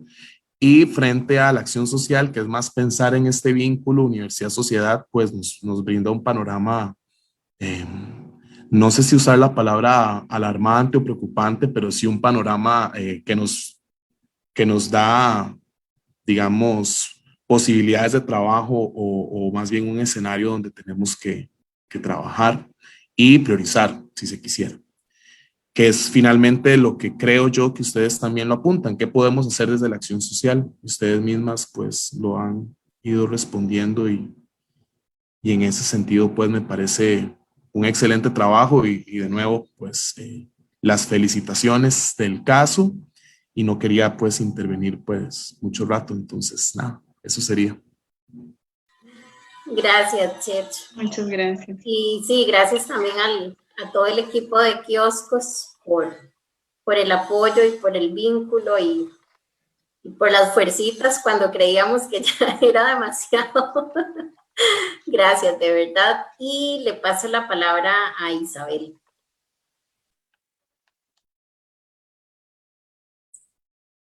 Muchísimas gracias. Buenos días a doña Marisol. Para nosotros es muy importante para una facultad que desarrolla de formas distintas la acción social. Para nosotros es muy importante su presencia, o sea, nos honra, pero también implica un compromiso de las autoridades hacia nuestras actividades sustantivas, y en particular una que para nosotros es sumamente importante, que es la acción social. Yo, doña Marisol, le agradezco profundamente su presencia aquí, igual que a Minor, ¿verdad? Ustedes son fundamentales para que nosotros podamos no solo terminar con lo que tenemos, sino que también abrir nuevos campos, explorar nuevos espacios, navegar por nuevas aguas.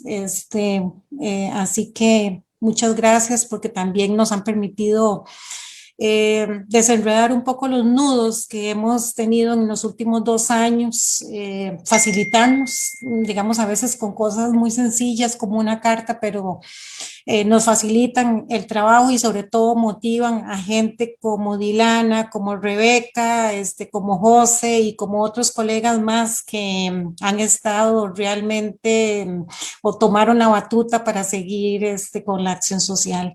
Yo felicito a Rebeca y a Dilana, porque me parece que han hecho un trabajo fabuloso. En esos 2 episodios que nos traen, yo creo que aquí definitivamente hay un intercambio de saberes, ¿verdad? Y a veces ahí hubo en el último una cosa que me llamó mucho la atención, y es que hablaban del apoyo moral. Yo creo, doña Marisol, digamos aquí aplicando lo que estaba ahí, yo creo que ustedes desde la parte administrativa han sido más que un apoyo moral. Es decir, nos han permitido justamente que jóvenes investigadoras como ellas y como ellos desde Kioscos puedan seguir, digamos, con este tema de bueno, el extractivismo, la parte ambiental, y sobre todo hay una cosa que me gusta mucho y es que ustedes a través de digamos, de este ejercicio, han traído las comunidades a la universidad. Es decir, han llevado la universidad a las comunidades, pero también traen las comunidades a la universidad. O sea, esto es un verdadero intercambio que además hay articulación con las diferentes actividades, con las 3 actividades sustantivas, o por lo menos con las otras 2, con la docencia y con la investigación. ¿Por qué? Porque abren nuevos campos. En la parte de la docencia, ustedes son profesoras y profesores que en el campo, digamos, llevan los nuevos conocimientos, pero también se los traen, forman estudiantes, sensibilizan estudiantes, pero también nos han traído, por ejemplo, esto de las necesidades, o sea, vienen y nos colocan también nuevos temas en cuanto a las necesidades que tienen los estudiantes en TCU, es que uno usualmente no los escucha, ¿verdad? Entonces ustedes aquí nos resumen un conjunto de necesidades que también nos obligan a pensar los TCU, es decir, ¿quiénes se matriculan en los TCU? ¿Verdad? Que a veces justamente a la falta, no sé, estoy hablando tal vez, no sé, a la falta de oferta, ¿verdad? De diferentes TCU, los estudiantes se meten donde puedan y a veces no repiensan bien en dónde se están metiendo, ¿verdad? Pero en todo caso, ustedes hacen un ejercicio que se nota muy lindo, o sea, es la música, las intervenciones que hay, realmente muy, muy bonito. A mí me gustó mucho, ¿verdad? Yo las felicito a Kioscos y sobre todo me gusta mucho eso que traigan las comunidades, o sea, que la virtualidad les haya permitido también traer las comunidades a la universidad y no solo la universidad, llevarla a las comunidades. Entonces, aquí hay un flujo, una circulación de apoyos que ustedes han logrado. Así que yo quisiera reiterar mis felicitaciones y bueno que desde Ciencias Sociales seguimos trabajando y bueno, y Kioscos ha sido, digamos, un mecanismo también para unirnos dentro de facultades, o sea, dentro de la facultad, porque permite justamente también digamos, o sea, circular la disciplinaridad. O sea, este es el mejor ejemplo de lo que es un trabajo multi, inter y transdisciplinario. Y de articulación de actividades sustantivas. Entonces, muchas gracias y bueno, apoyo moral. Así que dije que no, pero apoyo moral, no, es porque ya se van del decanato, porque a veces no podíamos ofrecerle las condiciones que merecen, pero adelante y no aflojen, ¿verdad? Muchas gracias. Muchas gracias, doña Isabel, y al decanato por todo el apoyo y el compromiso con la acción social, que creo que como facultad se marca una pauta y hay un liderazgo en la forma de entender el trabajo con las comunidades desde una forma crítica, respetuosa. Y le damos la palabra a Minor, que tiene la mano alzada. Bueno, buenos días. Bueno, me uno a las palabras de Isabel. Realmente esta pandemia, digamos, a pesar de que hace muchos años venimos hablando del tema de la articulación, que debemos articular entre proyectos, que debemos articular entre las diferentes actividades sustantivas en la investigación, la docencia, pero nunca ha sido fácil, siempre ha sido bastante difícil. Y en esta pandemia hemos comenzado a romper algunos paradigmas, ¿verdad? Y buscar cómo repensar el TCU. Es más, nosotros nunca nos imaginamos un TCU virtual, más bien lo pensábamos más presencial, pero bueno, la pandemia nos obligó a llevarlo a estas líneas de trabajo y y también, también nos lleva a pensar en el futuro. Ya ahora en el futuro no lo pensamos en un TCU solo presencial, sino más bien con una dinámica bimodal en estos dos espacios. Aunque hay algunos espacios donde hace poquito tuve un encuentro, una reunión con un proyecto, unos encargados de proyectos de un TCU, donde decían, es que ya nosotros no podemos hacer nada virtual, no hay forma, no hay forma. Comenzamos a sacar algunos ejemplos, pueden hacer esto, pueden hacer, porque muchos se cierran a esta posibilidad. Pero bueno, ustedes lo han logrado muy bien. Los productos son productos que van a ser perecederos realmente, porque el trabajo, la radio es una forma de llegar de la forma más fácil de llegar hacia diferentes comunidades donde muchos lo que tienen es un pequeño radio de baterías o un radio y que realmente esa era la forma en que se llegaba a las comunidades en los años 60, 70, donde no había acceso a otros medios, sino que más bien la radio era la que llegaba y llegaba a todas las comunidades, donde realmente creo que con el tiempo se fue perdiendo un poco esa dinámica de trabajo desde las radioemisoras, y creo que es importante volver a retomar. Ustedes lo están haciendo de una forma muy excelente realmente, y no, ya hay que seguir adelante, digamos, realmente desde la vicerrectoría siempre hemos estado tratando de apoyarlos en todo lo que podamos, desde la parte de recursos y el tema de las gestiones, para poder llegar a más comunidades y a espacios donde en algún momento se dificulta el acceso, pero bueno, con la búsqueda y el desarrollo de esta línea de trabajo, nos abre más posibilidades para llegar a estas comunidades. Más bien hay que, digamos, incidir, ojalá en otros proyectos para lograr dinamizar un poco más este tipo de trabajo. El año pasado, por ejemplo, con algunas comunidades indígenas, se logró enlazar 6 proyectos de TCU donde trabajaron conjuntamente para llevar a cabo procesos de tutorías, y también lo que es las tutorías para el acceso a las universidades, a prácticas de examen de admisión y otros documentos que se llevaron a cabo a nivel de video, radio y también documentos impresos que se hacían llegar. Entonces son formas diferentes que se han comenzado a abordar a partir de hace año y medio con mayor énfasis, y nos ha dado resultados bastante interesantes y muy halagadores, principalmente fomentando esta vinculación universidad-sociedad que no debemos dejar de seguir incidiendo en eso. Muchas gracias.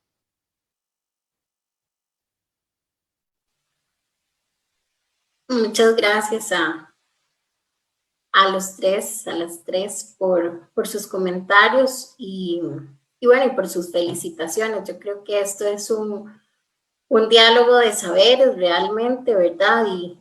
Y también de trabajo conjunto entre nosotros, con las comunidades y con esa perspectiva de lo que viene, ¿verdad? Que yo creo que es bastante importante, como quien dice, ir un paso adelante. A lo mejor no vamos un paso adelante tanto porque el contexto va demasiado rápido, ¿verdad? Y hay transformaciones todos los días, pero por lo menos desde este lugar, desde nuestras posibilidades y desde el compromiso, ¿verdad?, ético-político con las comunidades, con las y los estudiantes, pues vamos construyendo otras formas de hacer universidad pública.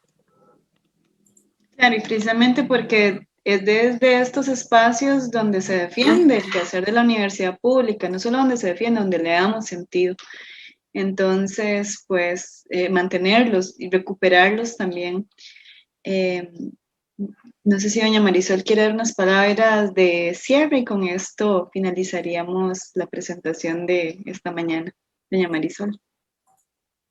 Muchas gracias. Le iba a pedir la palabra, no sabía si era ya un abuso, pero a ver, tengo que decir que me conmovió mucho cuando escuché Seguiré el amor. Creo que eso a doña Isabel y a mí nos marca en una generación que puso aquí en escena ese diálogo que ustedes están queriendo hacer entre el presente y la memoria.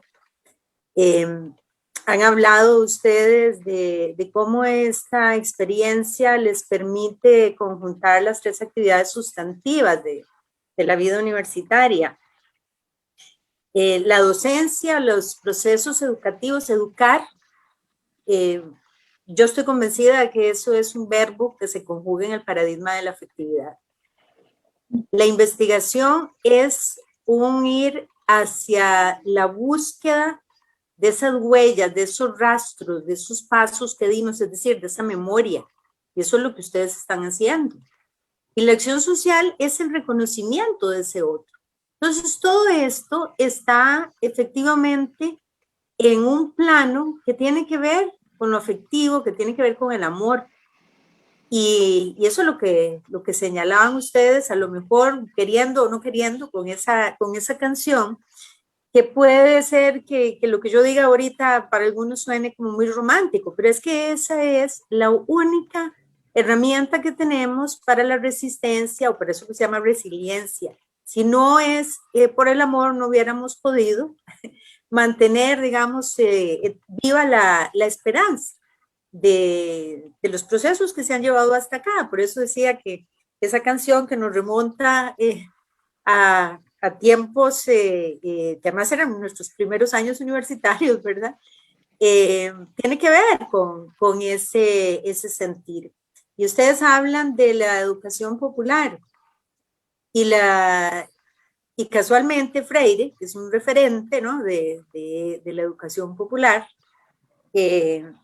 habla de la esperanza, pero no de la esperanza de sentarse a esperar, sino de la esperanza de esperanzar, de caminar, de mirar, de proponer, de hacer cosas que nos permitan construir esa vida vivible para todos y para todas. Y eso es un gesto amoroso.